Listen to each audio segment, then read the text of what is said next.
Hello and नमस्ते friends, कैसे हैं आप सब। आई होप सब अपने घर में बहुत अच्छे होंगे। Welcome back to my new vlog.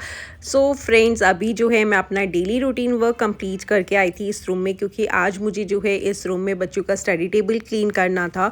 Actually महक के जो कैबिनेट्स हैं वो तो अपने ऑर्गेनाइज रखती है, क्लीन करती रहती है टाइम टू टाइम, लेकिन सार्थक का जो है मुझे ऑर्गेनाइज करना होता है। और अभी जो है एग्ज़ाम्स ख़त्म हुए हैं। आज एग्ज़ाम जो है सार्थक का लास्ट था, महक के भी बचे हैं, तो इसलिए मैंने सोचा आज जो मैं उसे ऑर्गेनाइज़ कर लेती हूँ। उससे पहले जो है मैंने अपने बेड को ऑर्गेनाइज़ किया। इस वाले बेड को भी अच्छे से डीप क्लीन किया। बेड हेड जो है कई बार हम डेली डस्टिंग करते हैं, उसे जो है मैं ड्राई वाइप ज़रूर देती हूँ डेली, बट आज मुझे जो है उसकी भी अच्छे से क्लीनिंग करनी थी, तो इसलिए मैंने यहाँ पे अपना DIY सॉल्यूशन लिया और जो है माइक्रोफाइबर क्लॉथ लिया। ये स्प्रे करती जाऊँगी और जस्ट उसे क्विक वाइप करती जाऊँगी, तो मेरा जो है बेड हेड भी अच्छे से क्लीन हो जाएगा। बस इस तरीके से जो है हम अपना एक टाइम बना के चलेंगे कि हमें कौन से काम को कब डीप क्लीनिंग करनी है, किस काम को कितना टाइम देना है, तो हमारा काम जो है इजी हो जाता है। डेली रूटीन वर्क तो देखिए हमारे लिए बहुत ही ज़रूरी है। Lunch, dinner, breakfast and regular जो हमारी डस्टिंग वगैरह होती है उसे तो हम मिस कर नहीं सकते। हाँ, डस्टिंग का ये है कि चलो कभी हम ठीक नहीं है तो हल्की फुल्की डस्टिंग कर ली, बट फिर भी हमें वो रेगुलरली करनी पड़ती है, अदरवाइज़ क्या होता है बहुत ज़्यादा डस्ट हो जाती है। तो इसलिए एक टाइम मैनेज कर लीजिए, अपनी टू डू लिस्ट बना लीजिए कि आज आपको क्या डीप क्लीन करना है, तो इस तरीके से जो है हमारा घर भी मैनेज रहता है और हमेशा क्लीन एंड ऑर्गेनाइज रहता है। तो बस यहाँ पे बेड हेड क्लीन किया, साइड्स क्लीन करी। उसके बाद जो है महक के कॉर्नर पे जो साइड टेबल है उस पे जो है उसके नोट्स होते हैं, उससे जो है वो फोल्डर्स में रखती है, क्योंकि कई बार क्विक रिविजन्स चाहिए होती हैं, क्विक नोट्स चाहिए होते हैं, तो जो है वो उसके साइड टेबल पे होते हैं।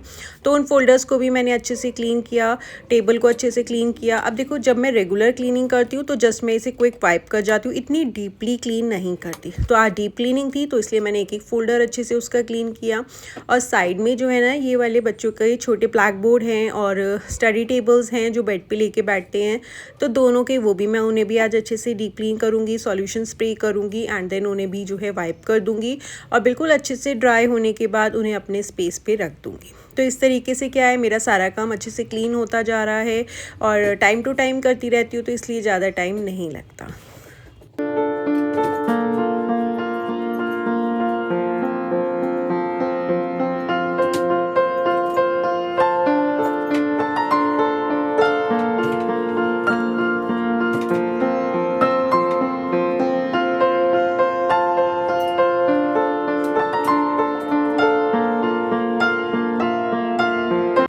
उसके बाद इन्हें अपनी जगह पे ऑर्गेनाइज़ किया, विंडो को क्लीन किया और यहाँ पे जो है जस्ट मैंने एक ब्लैंकेट रखा हुआ है, क्योंकि यहाँ पे कोई सोता नहीं है, जस्ट बच्चे क्या है स्टडी करने के लिए आते हैं। तो महक को हैबिट है, वो कई बार लेट नाइट स्टडी करती है तो बेड पे बैठ के करती है, तो विंटर्स हैं तो इसलिए यहाँ पे एक ब्लैंकेट रखा हुआ है ताकि बच्चों को भी जो है वार्म एंड कोजी फील हो। और इस वाले बेड पे जो है मैंने ओल्ड ब्लैंकेट ही एज अ बेडशीट स्प्रेड किया हुआ है, क्योंकि ये वाला जो ब्लैंकेट है ना, ये मतलब हल्का है, ज़्यादा विंटर्स में हम इसे यूज़ नहीं कर सकते, तो इसलिए मैंने जो सोचा कि इसे एज अ बेडशीट ही यूज़ कर लेती हूँ, ताकि ये भी जो है हमारा यूज़ हो जाए और हमारे पैसे भी सेव हो जाएँ। न्यू बेडशीट को परचेज़ करने से तो बेटर है कि मैं इसे ही एज अ बेडशीट यूज़ कर लूँ।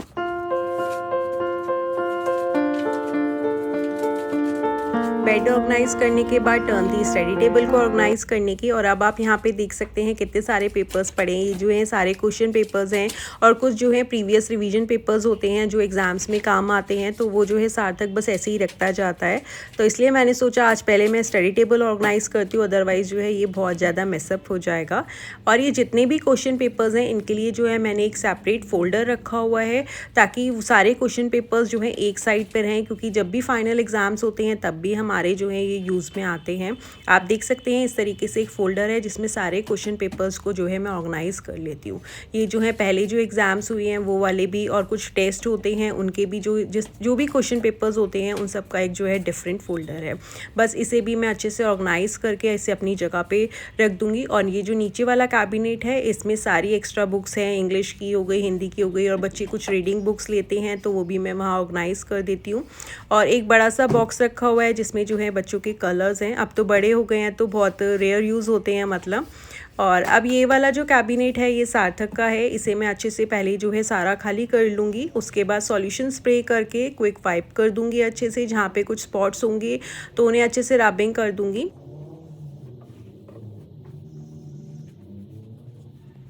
और जो ये कैबिनेट का डोर देख रहे हैं, इसी के ऊपर जो है अभी सार्थक ने जो है टाइम टेबल पेस्ट किया हुआ है। और जब एग्ज़ाम्स होते हैं तो डेट शीट एंड जो सिलेबस है वो भी मैं उससे यहीं पे पेस्ट करवा देती हूँ, क्योंकि होता क्या है, बच्चे देखो जब भी बुक्स निकालने के लिए खोलेंगे तो उन्हें जो है ध्यान में आ जाएगा कि इस डेट से हमारे एग्ज़ाम्स हैं और इतना हमारे पास सिलेबस है, इतना हमारा कवर अप हो रखा है या इतना हमारा पेंडिंग है। जब भी वो खोलेंगे बुक्स निकालने के लिए तो एक होता है आंखों के सामने आपके जो चीज़ रहती है तो वो आपको बार बार याद दिलाती है कि हमारे को ये कोर्स करना है। तो इसलिए वो ये सब काम करता है ताकि इधर से उधर बार बार उसे डेट शीट भी ना देखनी पड़े, वो यहीं पे पेस्ट कर देता है। और अब आज लास्ट एग्ज़ाम था तो उसने रात को ही वो सब निकाल दिया था। बस यहाँ पे बुक्स क्लीन करी, उसे अरेंज किया अच्छे से। सारी बुक्स को भी मैंने एक बार क्विक वाइप कर दिया था, ड्राई वाइप भी किया था। और उसके बाद नेक्स्ट शेल्फ में जो है नोटबुक्स हैं, ऊपर वाली शेल्फ में सारी जो है उसकी बुक्स हैं। और एक नॉवल रखा हुआ है क्योंकि एग्ज़ाम्स होती हैं, स्टडीज़ होते हैं तो बच्चों को टाइम नहीं मिल पाता। हाँ, जब हॉलीडेज़ होती हैं तब टाइम हो जाता है, बट फिर भी एक नॉवल रखा हुआ है। जितना उसे टाइम होता है कभी रीड कर लेता है, अदरवाइज़ कभी रीड नहीं कर पाता। बस सेकंड शेल्फ को भी मैंने अच्छे से डीप क्लीन किया और उसके बाद जो है उसकी नोटबुक्स को अच्छे से अरेंज कर दूंगी। इस वाली शेल्फ में उसकी रफ़ नोटबुक, स्कूल की नोटबुक्स जितनी भी हैं वो सारी ऑर्गेनाइज हो जाती हैं। और होता क्या है, अब जैसे मैं ऑर्गेनाइज़ करती जा रही हूँ तो स्पेस भी देखो खाली होता जा रहा है, क्योंकि जो एक्स्ट्रा शीट्स थी, एक्स्ट्रा बुक्स जो नीचे से नॉवेल्स वगैरह जो भी पैराग्राफ बुक्स थी जो नीचे अरेंज करनी थी वो मैंने वहाँ अरेंज कर दी थी। तो इस तरीके से क्या है, डीप क्लीन भी हो गया और सारा सामान जो है अच्छे से ऑर्गेनाइज भी हो गया। अगर हम इस तरीके से टाइम टू टाइम हर चीज़ को डीप क्लीन करते रहेंगे तो हमारा घर भी जो है क्लीन रहेगा। और अगर मैं यही चीज़ छोड़ देती तो ये बहुत ज़्यादा मेसअप हो जाता। बच्चे हैं, देखो अभी मैंने आज क्लीन किया है, थोड़े टाइम के बाद फिर ये मेसअप हो जाएगा, क्योंकि ये सब तो देखो एक कॉन्टीन्यूस प्रोसेस है। ये नहीं है कि आज हमने क्लीनिंग कर ली तो बस हमारा काम हो गया, अब इसको जो है दोबारा से क्लीन नहीं करना पड़ेगा। अगेन 15 डेज़ में या 1 मंथ में दोबारा से क्लीनिंग रिक्वायर्ड होगी। कई बार हमारी जो है चॉइसेस चेंज हो जाती हैं, कई बार हमें सेटिंग थोड़ी बहुत चेंज करनी पड़ती है, कुछ ऑर्गेनाइजेशन चेंज करना पड़ता है ताकि जो है वहाँ पे कुछ डिफरेंट लुक आ जाए। तो बस 2 शेल्फ्स क्लीन करने के बाद टर्न थी थर्ड शेल्फ को क्लीन करने की।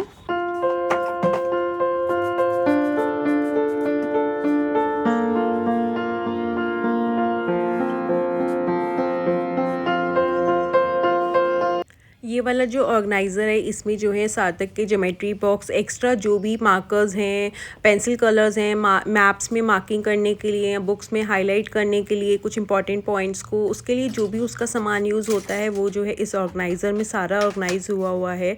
इरेजर्स हैं, एक्स्ट्रा जो भी पेंसिल्स हैं, एक्स्ट्रा उसकी जो छोटी सी नोटबुक्स हैं जिसमें कई बार वो अपने पॉइंट्स लिख लेता है या उसे कलेक्ट करने का जो है शौक़ है। देखो हर बच्चे का अपना एक शौक़ होता है, किसी को कुछ कलेक्ट करने का शौक़ होता है, किसी को कुछ, हर एक की हॉबीज़ अलग होती हैं, हर एक बच्चे का इंटरेस्ट अलग होता है। इसे जो है डिफरेंट इरेजर्स भी कलेक्ट करने का बहुत शौक़ है, कुछ टायर शेप में हो गए, कुछ कार, मतलब हर एक बच्चे का देखो अपना एक शौक़ होता है। तो इसलिए मैंने इसे भी अच्छे से डीप क्लीन किया, इसे भी ऑर्गेनाइज़ किया। जो एक्स्ट्रा सामान था इसका वो सारा मैंने इसमें से निकाल दिया था, क्योंकि होता क्या है ना, कई बार हम बहुत छोटा छोटा सामान बस ऐसे ही, हमें पता है एक ऑर्गेनाइज़र है उसमें बस रखते चले जाते हैं, अननेसेसरी आइटम्स भी रखते चले जाते हैं और बाद में जब हम क्लीन करते हैं तब पता चलता है इसमें बहुत सारा एक्स्ट्रा स्टफ़ है। तो बस वो मैंने क्लीन किया, जो इसमें यूज़ का नहीं था वो सब मैंने निकाल दिया था। और इसमें जो है इसके पेंसिल कलर्स हैं, 1-2 जैसे मैप में मार्किंग करने के लिए चाहिए होते हैं या बुक्स में हाईलाइट्स करने के लिए चाहिए होते हैं। और 1-2 इरेजर्स रखे, पेंसिल की जो लिड्स थी वो रखा। और इसकी जो है छोटी डायरीज़ हैं वो इसने कलेक्ट करी हुई हैं। बच्चों को देखो जो शौक़ होता है वो मैंने इसका सारा यहाँ पे अरेंज किया। और जो भी यहाँ पे अननेसेसरी आइटम्स थे वो सारे मैंने यहाँ से निकाल दिए थे, ताकि जो है ये ऑर्गेनाइज़र भी जो है बिल्कुल अच्छे से क्लीन एंड ऑर्गेनाइज लगे। क्योंकि बच्चे देखो जब भी आते हैं कोई भी ऐसा सामान होता है बस वो इसमें जो है थ्रो करते जाते हैं। तो इसलिए टाइम टू टाइम अगर हम इसकी भी क्लीनिंग करते रहेंगे तो ये ऑर्गेनाइज़र्स भी जो है अच्छे से क्लीन रहेंगे। अगर हम जितने ऑर्गेनाइज़र्स रखेंगे तो उसकी क्लीनिंग भी जो है बहुत ही ज़रूरी हो जाती है।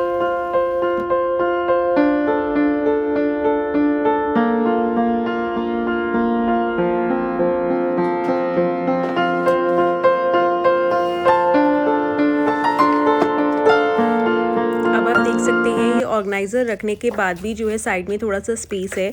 तो यहाँ पे जो बच्चों के जो प्रोजेक्ट्स होते हैं, कुछ उन्हें जो है डेली के होमवर्क मिलते हैं, असाइनमेंट्स मिलते हैं, तो जो बच्चे प्रिंट आउट्स वगैरह निकालते हैं तो वो भी जो है यहाँ पे साइड में मैंने इस फोल्डर में रखा हुआ है, ताकि जो है बच्चों को ईजिली मिल जाए। क्योंकि आपको पता है बच्चों को अगर कोई चीज़ नहीं मिलती तो बस वो सब उथल पुथल कर देते कि मम्मा ये कहाँ है, ये कहाँ पे, आपने क्लीन क्यों किया, आपने मेरा ये सामान हिला दिया। तो इसलिए जो है मैं सब इस तरीके से मैनेज करके रख रही थी ताकि जो है उसे ईजिली मिल जाए। अदरवाइज़ आपको तो पता ही है बच्चों को एक चीज़ नहीं मिलती तो बस वो यहाँ पे रखा था मैंने, ये यहाँ से चला गया। तो और हुआ भी यही था उस दिन, जैसे ही वो आया तो उसने कुछ ढूंढा तो मम्मा आपने ये कहाँ रख दिया। मैंने कहा बेटा मैंने कुछ नहीं लाया, जो आपका सामान है वो वहीं पर है, बस जो पेपर्स थे, जो एक्स्ट्रा सामान था, जो एक्स्ट्रा शीट्स आपने रखी हुई थी, ब्लैंक शीट्स थी, वो सब मैंने वहाँ से हटाई हैं और कुछ भी नहीं हटाया। तो इसलिए मैं इस तरीके से ऑर्गेनाइज़ करना प्रेफर करती हूँ कि सब चीज़ जो है उसे ईजिली मिल जाए। और ऑर्गेनाइज़र में भी जो था एक्स्ट्रा जो सामान था बस वो हटाया, जो डेली के लिए बच्चों के यूज़ होते हैं वो सब मैंने उस ऑर्गेनाइज़र में अच्छे से रख दिए थे। और उसके बाद जो है ये एक ओपन शेल्फ है, इस पर तो इतनी ज़्यादा डस्ट हो जाती है डेली जो है। अब देखो डेली तो मैं ये सारा सामान नहीं हटाती, बस जो आगे आगे होता है उससे क्विक वाइप कर देती हूँ। आज डीप क्लीन था इसलिए मैंने सारा सामान हटाया, सॉल्यूशन स्प्रे किया, अच्छे से जो है उसे क्लीन किया और इतना मतलब नीट एंड क्लीन लग रहा था। स्टडी टेबल थोड़ी देर के बाद जब मैं अगेन इस रूम में आई तो मुझे खुद को भी लग रहा था कि आज जो है स्टडी टेबल की लुक ही बिल्कुल डिफरेंट हो रखी है। तो वही है, डेली रूटीन के वर्क में ना कुछ ऐसा डीप क्लीनिंग तो देखो हम नहीं कर सकते, तो इसलिए हमें ना एक रूटीन बना लेना चाहिए कि आज किस चीज़ की डीप क्लीनिंग करनी है। Time to time deep cleaning भी होती रहेगी तो जो है हमें डीप क्लीनिंग में भी फिर टाइम नहीं लगता। कहते हैं ना, अगर हम एक काम को 15 डेज़ में कर रहे हैं और उसी काम को अगर हम मंथ में करेंगे तो वो डबल टाइम लेगा। तो इसलिए आप उस तरीके से रूटीन बना के चलिए। तो बस यहाँ पे जो डेस्कटॉप था उसे भी मैंने अच्छे से क्लीन किया, सारी वायर्स वगैरह क्लीन करी और स्विच बोर्ड्स को भी क्लीन कर दिया था मैंने साथ में, सारा सब कुछ कीबोर्ड्स वगैरह क्लीन करके रखे। और यहाँ पे साइड में प्रिंटर भी रखा हुआ है, वो भी मैंने अच्छे से क्लीन किया। और प्रिंटर के ऊपर भी क्या था कि जो थोड़ा सा स्पेस है उसमें भी ना इतनी एक्स्ट्रा शीट्स थी, वो सारी मैंने क्लीन करी, जो यूज़ की थी वो रखी। अब आप यहाँ देखो, ये देखो कितनी सारी शीट्स है। तो बस बच्चे करते यही हैं कि कोई एक शीट, और होता क्या है कई बार प्रिंटर में एक आधी कई बार कुछ ख़राब हो जाता है तो उस शीट को भी वो वहीं रख देते हैं, तो वो मेस हो जाता है। इसलिए टाइम टू टाइम मैं उसे भी क्लीन करती रहती हूँ। इन शीट्स को भी मैंने सॉर्ट आउट किया, जो यूज़ की थी वो रखा फोल्डर्स में रखे, जो नहीं थी उन्हें थ्रू किया, ताकि जो है यहाँ पे भी एक मेस क्रिएट ना हो। बस अगेन यहाँ पे जो है बस एक ये जो है मैट रखा, उसके ऊपर इसकी वायर रख देती हूँ। और जब यूज़ करते हैं बच्चे तब लगाते हैं और कई बार तो लगाकर भूल जाते हैं, हटाते भी नहीं हैं। अब आप जो है यहाँ पे neat and clean study table का लुक देख सकते हैं, बहुत ही अच्छा लग रहा था। So that's all for today. I hope आपको मेरी आज की वीडियो अच्छी लगी होगी। अगर अच्छी लगी है तो please like, share, comment and subscribe. Bye bye.